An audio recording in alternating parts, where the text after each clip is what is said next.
Сәлем достар, сендермен бірге мен Бекзат, менің арнама қош келдіңдер. Бұл видео 10-ға 10 челлендждің екінші күні. Мен таймерді қойған жоқпын, менде екінші телефон жоқ, сондықтан да барлық 10 минут менде астында жазылып тұрады.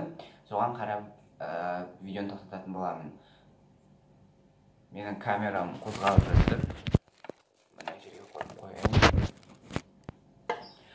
Бұл видео ешқандай да монтажсыз, өлеңсіз, дымсыз болады. Тек қана обложка қоямыз. Ал бүгінгі видеоның тақырыбы мен жаңа ғана ұйқыдан тұрдым, және де мен бүгінгі видео не деп түсірсем болады деп ұзақ ойланып жатқан кезде мен может таңғы асымды соны бірге жасайтынымызды видеоға түсіреміз деп ойладым да, бүгін біз соны жасайтын боламыз. Бүгін біз лаваштың ішіне қосылған сыр мен кукуруза және де обычный мынандай роллтон пюрені жейтін боламыз. Ал соның барлығы сіздерге қызық болады деп ойдамын. Олай болса біз бастаймыз. Камерам тағы да қозғалып кетіп жатыр. Мен бұның барлығын қия алмаймын, сондықтан да кешірім сұраймын. Ең алдымен бізге керек ол лаваш. Лаваш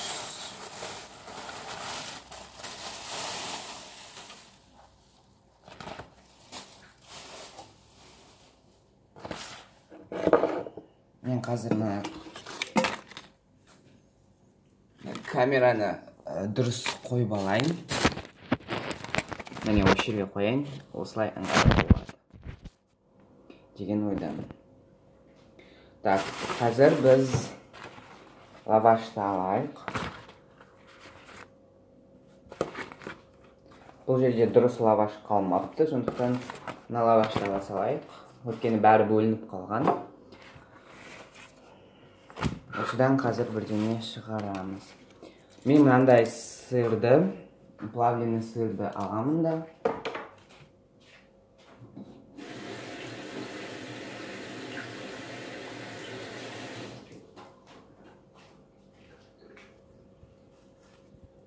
Осыны мынаның үстіне жағамын.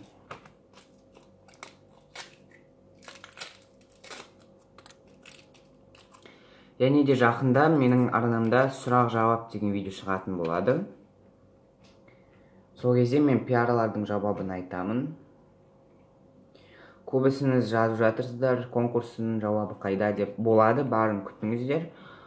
Ешқандай да алдау емес. Және осыдан кейінгі видеода, осы бірінші бөлімінде 10-ға 10 челленджінің мен кім көп комментарий жазады, соған пиар жасаймын дегенмін. Яғни оның да жауабы алдағы видеода шығады, себебі адамдар әлі де өздерінің комментарияларын жазып жатыр. Ал кім қызықты сұрақ қояды деген конкурстың жауабы бүгін сұрақ-жауап түсіремін, сол кезде шығады. Күтіңіздер. Видеолардың кеш шығып жатқаны себебі менің арнамда просмотрлар, былай отырайын, просмотрлар жоқ болып кетті. Яғни видеоларым аз просмотр жинап жатыр. Соның кесірінен менде видео түсірмей арасында түсіргім келмей қалады. Бірақ әрине видео түсіріп жалғастырамын, хейтерлер уайымдамаңдар. Мінекей дайын болды. Мен бұның үстіне енді мынандай огурцыды қосамын, соленый огурцы.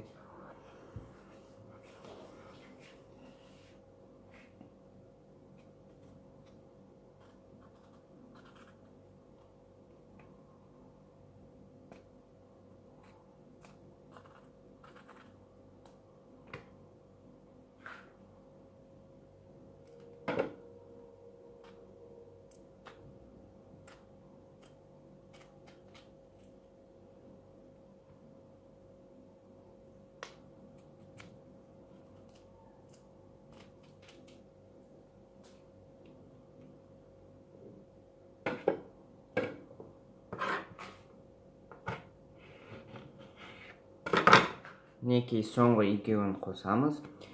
Және кішкене майонез қосамыз. Мен мына жерде қара болып тұруы мүмкін, себебі менде мына жақта терезе болғандықтан, оның артында тағы да балкон болғандықтан, маған освещение қараңғы болып түсіп жатыр.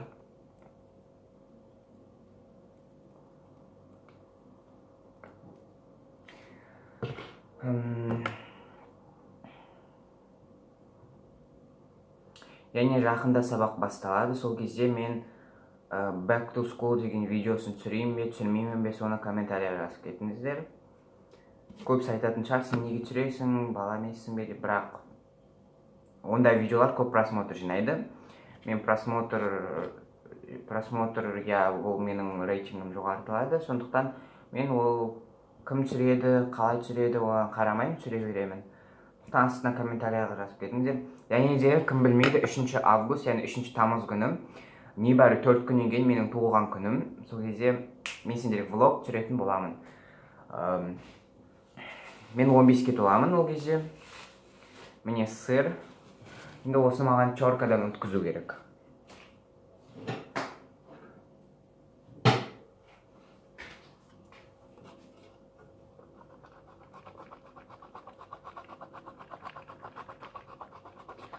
Бұл лаваш қазір қатаймайды, яғни ол қазір бүйтіп жыртылып, мына жерлері бүйтіп үгітіліп кетеді. Бірақ оған қарамай жей береміз. Мен бір жерге бүйтіп істеп алайын, сосын сол жерден алып тарата беремін.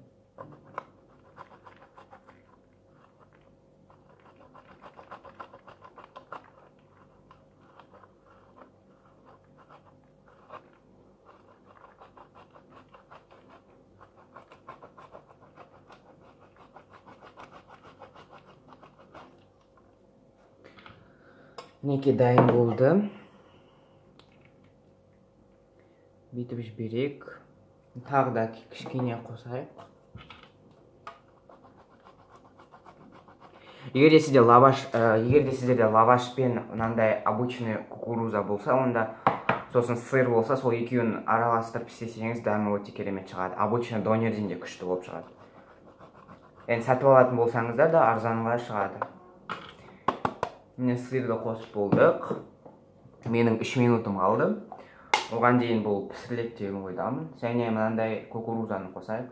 Бұның бар дәмін бізге кукуруза келтіреді.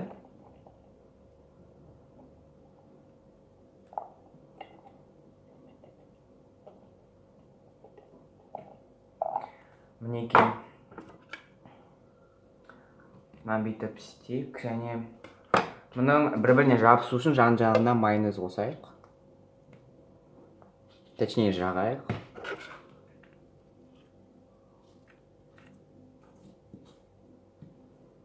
Міне енді бұны біз ораймыз. Мына екі жер бөлініп қалған, яғни 3 жері. Оны бірдеңе қылып орау керек. Ол ары қарай жыртылып жатыр.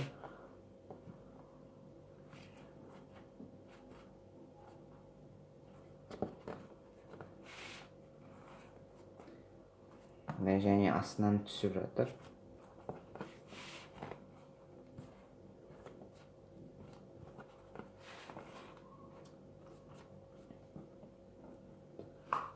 Менде қазір зубочистка болмайды. Зубочистка болса бүйтіп, мына екі жерінен бүйтіп істеуіміз керек. Істеу керек, бірақ мен оны істемеймін. Егер де оны істеу керек, себебі мына жерінен түсіп кетпес үшін. Мінекей тарелка. Енді осыны біз қазір микроволновкаға жібереміз.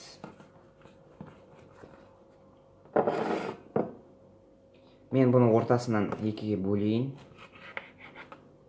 Себебі өзі тақта бөлінейін деп тұр. Оның іші міне былай көрінеді. Әрине егер біреуге қызық болса.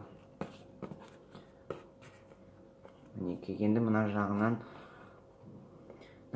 қойып жіберейік. Мінекей дайын. Енді осыны біз қазір микроволновкаға жібереміз. Мына жер барлығы шашылып кетті. Мен видеоға түсіру үшін.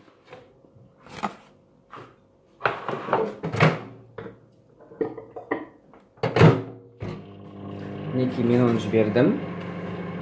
Мен камераны алайын. Енді мен қазір мына жерді жинап тастайын. Мен мына жерді жинаған жоқпын. Мен паузаға қойып қоямын деп ойлаған болатын, бірақ ол да монтажға саналады. Сондықтан қалай бар, солай көре беріңіздер. Менің 1 минутым қалды. Жарты минутым деген. Мен бұларды қазір кино қарап жеймін. Қазір сағат 3 болды. Мен 3-те тұрдым. Өткен түнде кеше ұйықтаған болатынмын.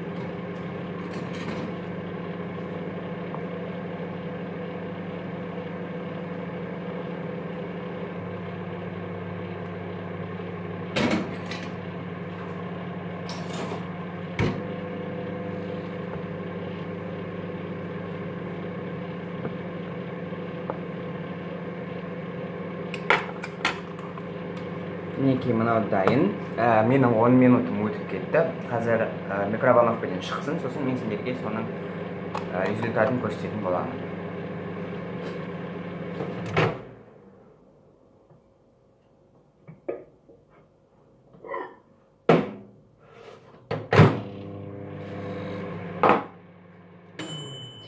Мінекей оның ішіндегі сыр расплавиться етті. Және де менің осындай шағын ғана 2 обедім бар.